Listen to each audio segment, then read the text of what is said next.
Hey everybody, ready for another game in the Metamucil elimination rounds of the tournament. As the loser of this game will be eliminated as waste. And it's going to be the Indians and the Red Sox. And Curt Schilling, as you can see, is on the mound for the Red Sox. This is his 2004 bloody, I'm not sure if that was the bloody sock year, or I think that was the bloody sock year. And he's going to be facing Sad Sam McDowell. I'm not sure if they call him Sad or not, but Sam McDowell from the Indians will be opposing him. And we'll go ahead and get going here, as I wanted to give everybody a chance to look at the lineups just to peruse the starters, see what they thought about that. And we are ready to go. Got the charts all out and all that good stuff. So let's put the lineups away, get the dice tray where it needs to be, and we will proceed with this ball game. All right, first up is Francisco Lindor. He's going to lead off for the Indians against Schilling, and it is a 2-9. Actually, I forgot to put Schilling's card up there. I meant to do that. Let's do that real quick. Put Schilling's card right there.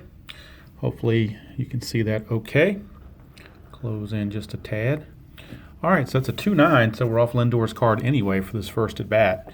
And a 2-9, Lindor is going to fly to center, so Schilling makes the first out of the ball game, even without being on his own card. Here's Larry Doby. Doby, it is a 1-4, so we're under Doby, and that's a fly to center. So back-to-back fly outs to center field. 2 up, 2 down, and that'll bring up Joe Carter. And Carter, a 4-11. This time we're off of Schilling. 4-11's a fly ball right field X, and in right field in this game is Ted Williams. He's a 3. And it's a 13, so if we look at the outfield, a 3 and a 13 is an out. So good play by Ted Williams. And the Indians go in order, 1, 2, 3. Go to the bottom of the first, and the Red Sox will be coming up against Sam McDowell. It'll be Wade Boggs to lead things off. Boggs a 2-5. So a 2-5 for Boggs is a walk, which is not uncharacteristic of his season. He drew a lot of walks in his day. That'll bring up, speaking of walks, Ted Williams. He also drew a whole lot of walks. Williams a 4-7 off of McDowell. 1-6 is a single. 7-20 will be a line out to first. And it is a 17, so he lines out to the first baseman, Jim Thome, for 1 away. Brings up Carl Yastrzemski, the Impossible Dream 67 season card, 210. 210 is a ground ball second base A. That's a double play, 4-6-3 rather. And that's going to end the inning. So unfortunate there for Yaz, hit into the double play. After 1 inning, we are scoreless, and Curt Schilling back on the bump will be facing Jim Thome. To lead things off, it'll be Thome, Bell, and Jacoby. So 6-5 against Schilling. 6-5 is a potential home run. 1-12 is a homer. 13-20 is a double. So let's see if Jim Thome got into one or not. It's a 1. He certainly did. Thome just blasted it. And it's 1-0 Indians thanks to the bomb by Jim Thome. Here's Albert Bell. 2-7 for Albert Bell. That's a ground ball to third. 1 away. And that brings up the third baseman, Brooke Jacoby. Jacoby a 1-6, and a 1-6 is a walk. So a walk to Jacoby. Brings up the DH, Carlos Santana. Santana a 2-2, and that's also going to be a walk. So Carlos Santana draws a walk, 2 on, only 1 out. Number 8 hitter, Carlos Baerga, second baseman. And that's a 2-2. 2-2 is a line out to second, so that's 2 away. Brings up the catcher, John Romano, from 1961. He had the best offensive numbers of any catcher I could find for Cleveland, 21 home runs and hit .299. And he's not a bad defender, catcher number 3. It's a 2-8 for Romano. And he's going to get a single with 2 stars on it, and that's a base hit that's going to score a run. So Romano comes through with a 2-out single. And that puts the Indians up 2-0. 2-0 here in the top of the second. Here's Francisco Lindor, 4-3 is a ground ball to first. That's going to end the inning. But the Indians strike for 2. And we go to the bottom of the second. It's Cleveland 2, Boston nothing. Red Sox have a potent lineup though, so I don't think 2 runs is going to hold up. Here's Jim Rice. 2-6 for Rice, and right off the bat, Rice on cue. 1-11 is a homer. 12-20 is a triple. It is an 11, so it's right on the button. It is a home run for Jim Rice. So back come the Red Sox. Here comes Big Papi. See what he can do. That is a 6-10 against McDowell. To fly to right, that's 1 away. Brings up Pudge, Carlton Fisk. And Pudge, a 6-6. 6-6 is a strikeout. So Fisk is out of there, 2 down. Here comes Nomar Garcia-Parra. Nomar. And for Nomar, it's a 4-8. I'm not very good with the New England accent, sorry. 4-8 is a walk. Maybe Steve Tower would be better at that because he's from up in that area. All right, so that's a 2-out walk to Nomar, or Nomar. He's a D-stealer. He's not going anywhere. So Jacoby Ellsbury's up, center fielder. 2-5 for Ellsbury. And look at this, 1-19 is a homer. So anything other than a triple, and the Red Sox have just taken the lead. I mean, anything other than a 20, rather. That's a 1. It's a 2-run shot for Ellsbury. And as soon as Boston gives up 2 in the top of the second, they come back and grab 3 in the bottom of the second. Take a 3-2 lead, and that brings up the number 9 hitter, Dustin Pedroia. That's a 6-3 off of McDowell. Fly ball right field X, that's Joe Carter, and he's a 2. And that's a 10. So a 2 and a 10 is a good play. Joe Carter does make the play. But the Red Sox answer the 2 by the Indians with 3 of their own. We go to the top of the third. It is a 3-2 Red Sox lead. Larry Doby stepping to the plate. It's a 1-9 for Doby, and he's going to strike out. So 1 away, and that brings up Joe Carter. Carter a 5-8, and that is a strikeout. So Schilling getting that run support, giving maybe a boost to his pitching with back-to-back strikeouts. And here's Tomey. He homered his first time up, 3-6, and this time he's going to walk. So Schilling didn't want any part of Tomey on that one. 2-out walk, doesn't hurt you. But here's Albert Bell. He can hurt you. 3-12 for Albert, but not this time. He's going to ground it back to Schilling, and the inning is over. So we go to the bottom of the third. Still a 3-2 ball game for Wade Boggs, top of the order. 3-7. 3-7 for Boggs. 1-9 is a double. 10-20 is a single. And that is a 17, so it is a leadoff single for Wade Boggs. And he's obviously not a threat to steal. He's an E-stealer. Here's Ted Williams. It's a 6-3 for Ted Williams. And that's a fly ball to right field X. That's Joe Carter again. He's a 2. And that's a 6. So a 2 and a 6 is an out 4. That is a good play. 1 away for Yaz. Didn't do a double play his first time up. This time it's a 6-5, and he's going to strike out. So Yaz with the strikeout. Here's Jim Rice, though. He homered his first time up to get the Red Sox kick started. Not this time, though. 6-6 is a strikeout, and that's going to end the third inning. So we played 3 complete here in this Metamucil elimination game, and we're at a Boston 3, Cleveland 2 score. Curt Schilling back on the bump, and we're facing Brooke Jacoby. It's a 2-10 for Jacoby. That's a pop out to third.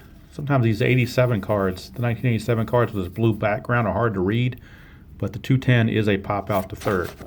So that's 1 away. And that brings up the DH Carlos Santana. And that's a 6-11. 6-11 is a ground ball back to Schilling for out number 2. Brings up Carlos Baerga. It's a 5-9, and a 5-9 is a strikeout. So Schilling. Since that 3 runs by Boston, Schilling has been large and in charge, and the Indians haven't been able to get much going. I'll bring up Big Papi, David Ortiz, to start the bottom of the 4th against McDowell. It's a 4-12, and that's a walk. Lead things off. And now the Indians' bullpen is stirring as McDowell starting to show signs of struggling. Here's Fisk. It's a 6-6 Oh, maybe not so fast. That's a strikeout. Fisk is gone for the second time on strikes. Brings up Noma. 1-6. And look at this. 1-2 is a triple. 3-20 is a double.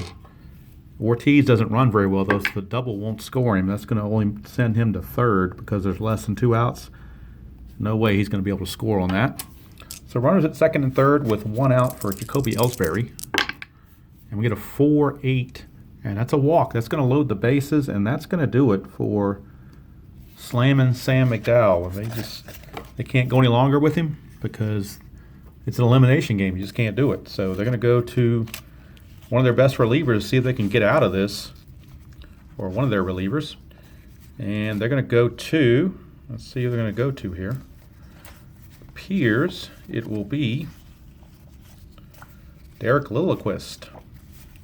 So Erik Lilliquist, in this 92 season, he was 5-3, a 1.75 ERA, 6 saves.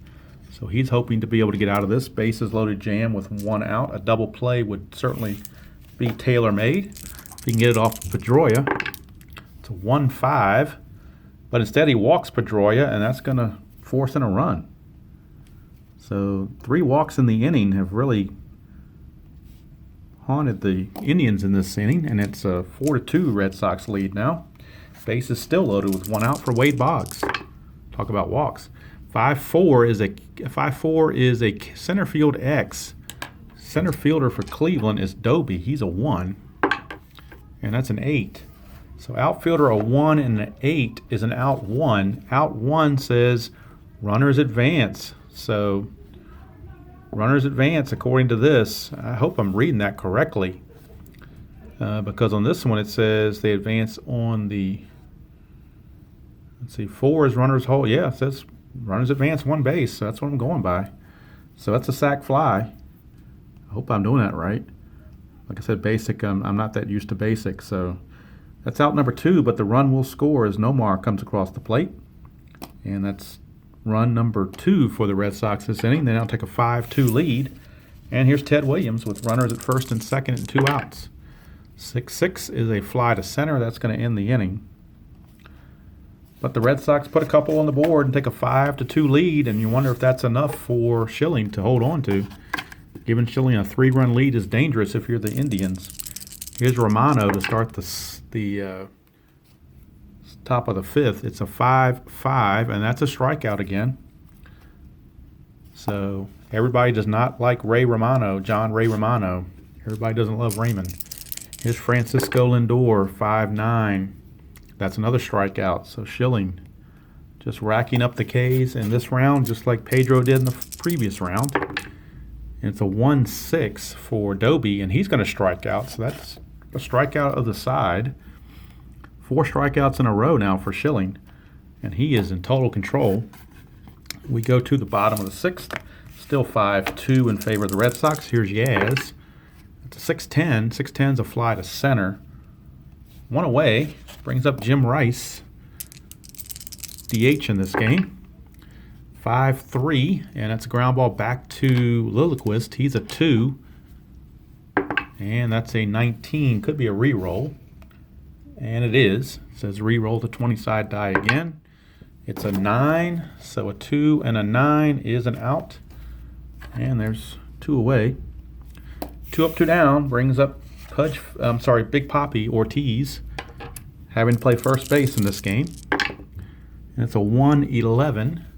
1-11 for Ortiz is a ground ball to second, and that's going to end the 5th inning. So we go to the 6th, and it's still 5-2 in favor of the Red Sox. Schilling back on the bump facing Joe Carter. It's a 1-7 for Carter, and he's going to pop it up to second for out number 1. And now the only guy that's really solved Schilling in this game is Jim Thome. He's at the plate now, 1-6, and he's going to solve him again with another home run. Look at this column 1, all those home runs, and 1-6 does it. So Thome, his second home run of the game, cuts the lead to 5-3. Unfortunately for the Indians, they've both been solo shots. Here's Albert Bell, 4-9. He is a strikeout, so Schilling got mad and comes back and strikes out Bell for out number 2. Here's Brooke Jacoby. Jacoby, a 2-2. 2-2 is a fly to left, and that's going to end the inning.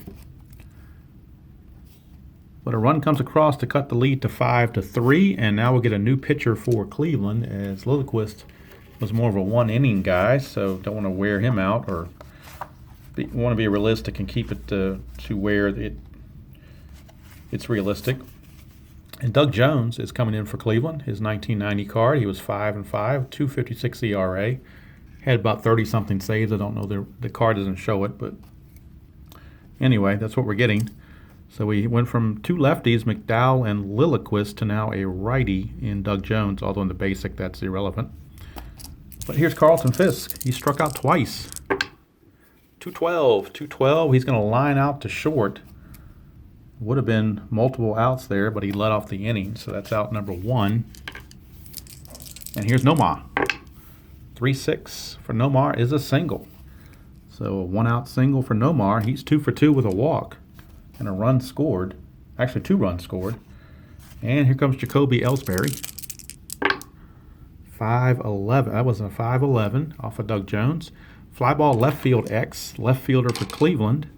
Albert Bell, he's a 3. And that's a 6. So I'm not sure about this one on the basic chart. Don't know if that's going to be a good play or not. A 3 and a 6 will be a good play. So good play there. 2 down. And that brings up Dustin Pedroia, number 9 hitter. 0 for 1 with a walk. 1-8. 1-12 is a single. 13-20. And he will line it to Jacoby. To 15, so he lines it to Jacoby to end the inning. Played 6 complete, and the score is Boston 5 and Cleveland 3. Schilling still out there at least for one more inning. He's going to face Carlos Santana. It's a 5-5 against Schilling. That's a strikeout, so still racking up those Ks. 1 away. Here's Carlos Baerga, and that's a 6-8 for Baerga, and he's going to strike out. So back-to-back Ks. Brings up the catcher, Romano. He's 1 for 2 with a strikeout. It's 2-5 for Romano. 1 to 17 is going to be a single. Anything else, 18-20 is a line out to short, and it's a 20. Wouldn't you know, that's just the way the game's been going for Cleveland. It's a 20, so he lines it to Garcia Parra. And we've reached the 7th inning stretch in roughly 17 minutes. And it's Boston still leading 5-3. Let's see, Doug Jones. They're going to pull Doug Jones. He's going to go the 1 inning. And now we're going to another relief pitcher, Steve Olin.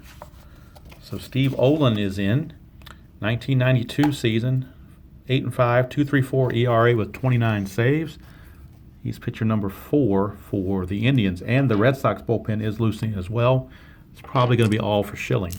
Right now, top of the order, Wade Boggs in the bottom of the 7th.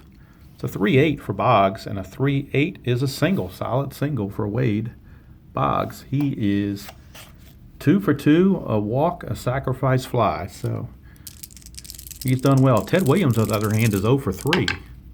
It's a 1-9, and he's 0 for 4 now. Look at that, all those hits, and he found the 1 out there, the fly ball to right.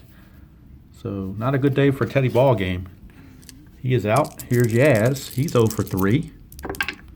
3-7 for Yaz. He will draw a walk, and that'll put 2 on, with 1 away for Jim Rice.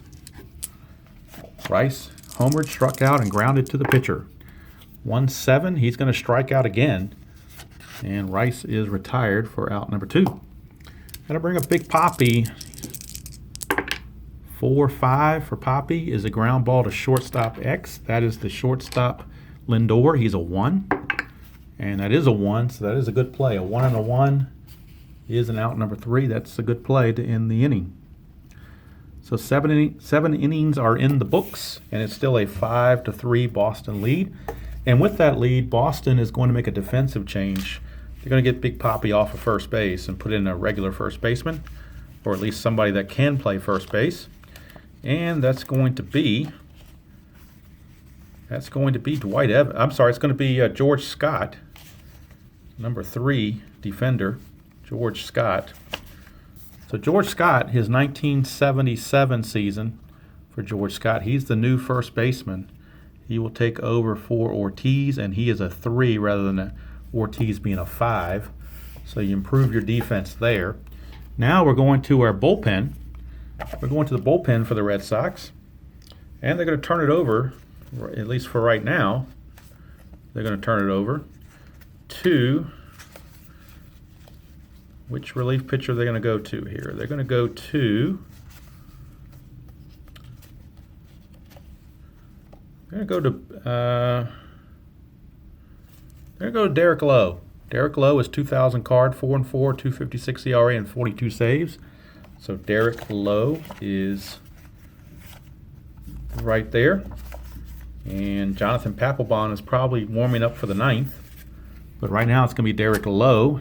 He's the first relief pitcher for the Red Sox. He's in to protect a 5-3 lead. And he'll be facing Francisco Lindor. Top of the order, 1-9. 1-9 is a fly to right, and that's one away. Lindor is gone. Here's Larry Doby. It's a 4-9, and that's a strikeout for Erik Lowe. That's out number 2. Indians running out of outs. Here's Joe Carter. 1-7 for Joe Carter.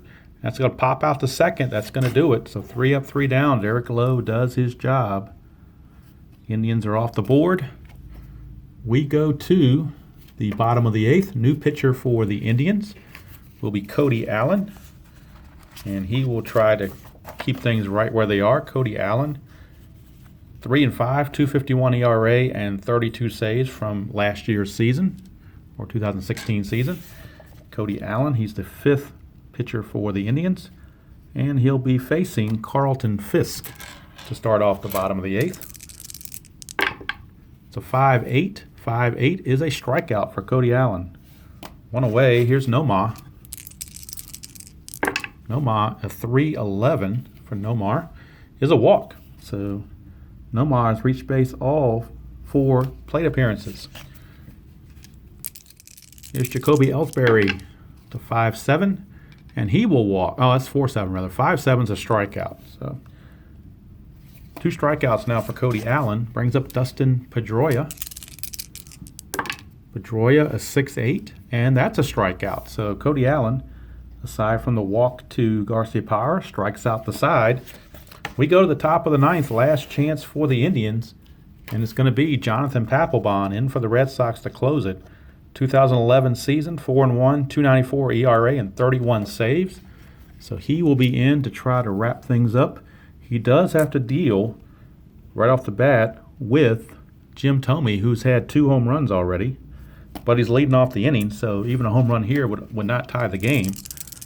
So here is Thome against Papelbon. It's a 1-9. And this time he's going to strike out. Column 1 was loaded, but you have to be up here. So 1-9 is a strikeout. Papelbon gets the whiff. One away for Albert Bell. Bell, a 6-7 against Papelbon. It's a ground ball shortstop X. That's Nomar. He's a 2, and that's an 18. So a 2 and an 18 on the shortstop side of things is an out. 19 would have been an error, but he made the play on the 18. And the Indians are down their last at bat, and it's going to be Brooke Jacoby, last chance. 1-9 for Jacoby, and he just went yard. Look at that. Brooke Jacoby on the 1-9 just hit a home run. Cuts the lead to 5-4. So not over just yet, as Papelbon's a little shook up about that. Red Sox going to talk to him and see if they can't get him straight. Up next is Carlos Santana. You're not going to pinch hit for him. He hit 34 home runs, I don't think. We'll check the bench because a home run would tie the game. I don't know that the Red Sox have a better hitter on the bench. Got some good names, but as far as their averages and so forth, I just don't think they have it. So it's going to be Carlos Santana or bust. Santana is 0 for 2 with a walk in this game. And we get a 5-5, and that's a potential triple. 1-2 is a triple, 3-20 is a double. So the ball game will continue. And it is a 1. How about that? Carlos Santana, of all people, just clipped a triple. He did have 3 on the season, so it's not totally unrealistic. But now you wonder, can Papelbon hang on to this ball game? Runner at third, 2 outs. Carlos Baerga, he was 0 for 3 with 2 strikeouts. But you're not going to take Baerga out. Look at that, 21 home runs, 321 average, 114 RBIs. Don't really want to take him out. It's a 5-8, and he's going to strike him out. Papelbon came up big with the strikeout. And that's a hat trick for Baerga. And the ball game is over. The Red Sox hang on with the tying run at third and 2 outs in the ninth. They hang on to beat the Indians and eliminate the Indians from the tournament by the final score of 5-4. Be right back and give the totals, at least especially for Schilling and the strikeouts. Okay, the Indians struck out 12 times as a team in this one. So we go to our bracket and we write in the Red Sox getting past Cleveland, and their next task is going to play the Yankees. So we got the Red Sox-Yankees in the second portion of the Metamucil elimination round. We still got the Reds-Mets and Cardinals-A's to finish out the first part of the Metamucil elimination round. So hopefully you guys enjoyed that game, whether you're a Red Sox fan or an Indians fan, Tribe fan. If you're watching this, I'm sorry you guys couldn't pull it out. They gave it a valiant effort against a much more loaded Boston team, but they gave it all they could. But Red Sox just a little bit too much, and a little bit loss of control by Sam McDowell there really hurt them in the fourth inning. Fell behind 5-2 and just could not recover. So that's it from here. Hope everybody enjoys playing whatever game you choose to play, however you choose to play it. And as usual, I will see everybody down the road.